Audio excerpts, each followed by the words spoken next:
Hello guys, આજે આપણે બનાવીશું પૌવા. તો મેં કડાઈમાં તેલ લીધું છે. તેલમાં થોડી રાઈ, થોડું જીરું, એના પછી એમાં નાખ્યા છે મેં કઢી પત્તા પછી આપણે એમાં ઉમેરીશું લીલા મરચાં, જેટલું તમને તીખાશ જોઈતી હોય એટલી. એન્ડ એના પછી મેં અંદર નાખ્યા છે બટેકા ઝીણા સમારીને.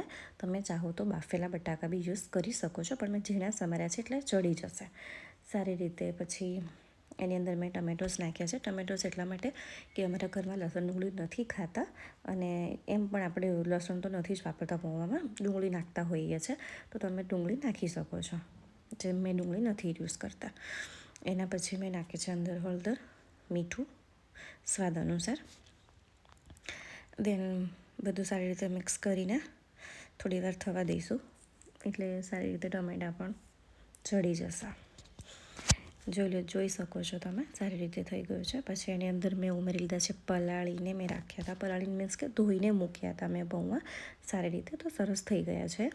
એની અંદર પછી મેં નાખી છે ખાંડ, જેનાથી સારો ટેસ્ટ આવે છે. એમ સારી રીતે મિક્સ કરી લીધું કે બધો મસાલો પૌવાની અંદર મિક્સ થઈ શકે. એન્ડ દેન જોઈ શકો છો તમે, સારી રીતે મિક્સ થઈ ગયું છે. હવે એમાં આપણે નાખીશું લીંબુ, તાકી જે ખાંડ નાખી છે એ થોડી ખટાશ અને મીઠાશ બેઉ સારું બેલેન્સ રહે. અને મેં પછી એકદમ લીલા સરસ સમારેલા ઝીણા ધાણા નાખી દીધા છે. સારી રીતે ગાર્નિશ કરી દીધું છે. અને પછી મસ્ત ગરમ ગરમ ચા જોડે પૌવા લઈ લીધા.